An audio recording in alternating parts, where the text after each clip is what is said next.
What's the craziest thing you've done to get laid? Met a girl in a pub back in the early 90s, and she asked me back to her place to see her stamp collection, which back in those days meant sex. Just like saying, do you want to play with my train set? So we get into her place, and she says she's gonna slip into something more comfortable. So I wait in the other room and strip down to my boxers. In she comes wearing fluffy, fleecy pajamas, carrying 3 plastic boxes full of stamps. Stamps. She sees me in my boxers, and I say I am really hot, so she opens the windows. It was -5 degrees outside and snowing. I spent 2 hours looking at stamps from Outer Mongolia and freezing my nuts off until, thankfully, she fell asleep and I left. I was in the army long ago enough that social media was just called MySpace. A girl friended me, or followed me, or spaced me, or whatever we used to call it. She was cute, from Germany, but had an American flag behind her picture. We chatted through messages or email, and she eventually said she was going to be in the United States soon, in the town near my base. Lucky for me, the concept of red flags hadn't been invented yet, so I met her for a drink. She was maybe 15 years older than her picture, but still cute. I'd never been with anyone that old. I mean, can you imagine being with someone in their mid-30s? I decided to go for it anyway. We went to her hotel, and we started kissing and undressing. But as foreplay started, she said, "Where are you from?" And so I paused and told her, even though I'd definitely told her before. She said, "No, you are from Florida, from Tampa." I kind of cocked my head, all confused. But after a second, I was like,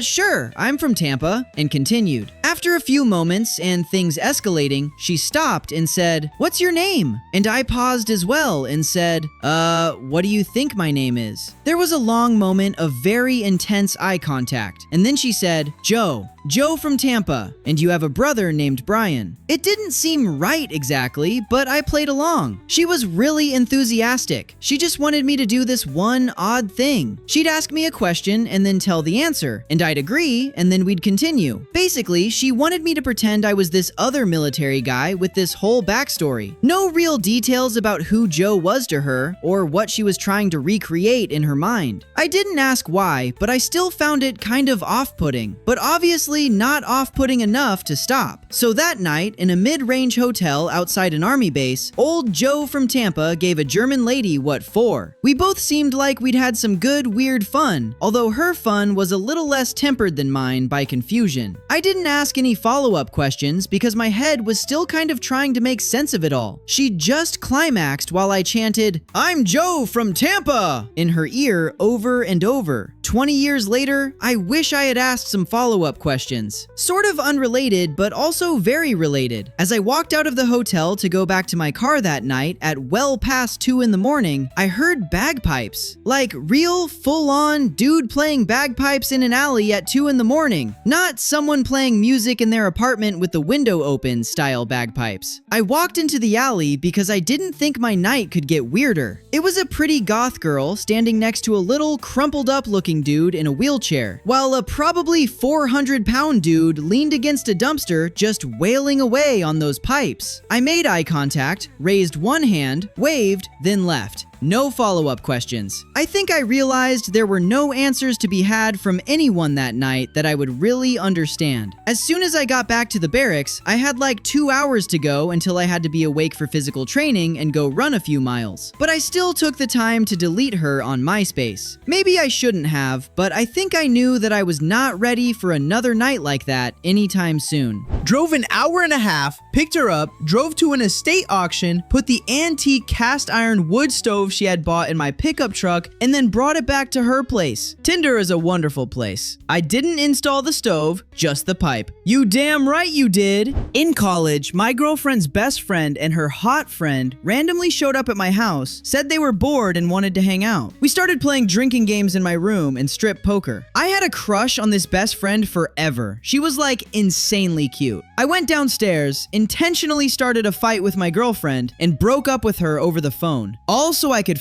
the two girls in my room upstairs at the same time, which I then did, and somehow in my idiot brain, it wasn't cheating. That was 20 years ago, and I'm still ashamed of it. Just shitty. Full disclosure, my girlfriend had previously cheated on me with my friend, so she wasn't a saint either. But that in no way excuses what I did, and doesn't make me feel like a better person. At my previous job, I had a coworker who was in her mid-30s at the time. She got divorced and had to move back in with her parents for a bit to get back on her feet. The problem was that they lived in the rural mountains of North Carolina, and the parents were insanely and strictly religious. Even though their daughter was in her 30s with a 12-year-old herself, they enforced crazy rules on her. She was not allowed to have any male over in the house. If they came over, it had to be during the day, they had to stay outside, and they also had to be dating. That's just the tip of the iceberg with their rules. Not only were they religious psychos, this was also the mountains of North Carolina in Appalachia. You don't fuck with those people up in the hollers. My coworker was not like her parents, but really had no other choice at the time. She was out of my league hot, like stupid hot, and someone I had no business hooking up with. We started goofing around in our cars after work, which was good for a while. Then the being cramped part got old, so she invited me over. After work, she'd have to go home and make sure her daughter was in bed for the night, etc. That's why she couldn't come over to my place. So I drove up into the holler. They had a huge property, and their driveway was a quarter of a mile long. I had to park at the very end of it and walk the whole way down so that her parents didn't hear a car or see headlights. Once I got to the house, I had to stand outside off in the wood line so she could make sure her parents were asleep as well. After she made sure everyone was asleep, she would wave me over to the window, where I stood on a cinder block and climbed in the window of her bedroom. It was a one-floor ranch-style house. We had to be insanely quiet. If her dad found out I was there, he probably would have shot me. Super religious southern preacher up in the holler, with more guns in the house than food. For months we did this, and every single time I was fucking terrified. But the shit she did to me in that room to this day was incomprehensible. Not only was she fucking stupid hot, she would do anything. Like I said, this went on for a good amount of time, until one day her dad asked her if she'd been having anyone over. She said no, and then he racked a shotgun. Not at her, but as a sign to whoever she'd been having over, and asked her again. She said no again, and he said, "You better tell whoever that is they're not welcome up here." Come to find out, a neighbor who lived up the mountain saw my car parked at the end of the driveway and told her dad. She told me immediately, and I never fucking went back there ever again. We did goof around some more in our cars, and eventually she got back on her feet and moved out, and life was normal again. But my stint of sneaking into religious mountain holler folks' home took years off my life. Chatted a lady online long enough, she finally agrees to go out. Tells me ahead to pick her up as she trusts her dog to be a judge of men and wants her dog to meet me. No worries. Before I show up, I smear some raw hamburger on my shoes. The dog loved me. Easy peasy. A few years back, I got a 2 a.m. booty call from a woman I've gone on a few dates with. She was from Norway and was staying in Los Angeles for a few months. Very beautiful. So I got out of bed, took a $50 Uber to downtown where she was staying. I texted that I was there, but didn't hear anything back. It's one of those apartment buildings you have to be buzzed into. Someone was coming out, so I slid in, trying not to be too creepy about it. I take the elevator to the 9th floor and knock on her door. No answer. I call, and still no answer. Her apartment was right next to the fire escape located in the hallway of the building. So I decided to do something crazy. I went out onto the fire escape, 9th floor, downtown Los Angeles. From that angle, I'm able to see her arm and leg on the bed, probably asleep. I try to yell at her since her window was open, but I also don't want to get the cops called on me at 2 a.m. I decided I could try to throw something into her window to try to wake her. I only had my wallet and cell phone. I can't lose either of those. But I also had my wallet chain, which is always fashionable. So I unlatch my chain and throw it into the apartment. It lands a couple of inches away from her fingers. She doesn't wake up.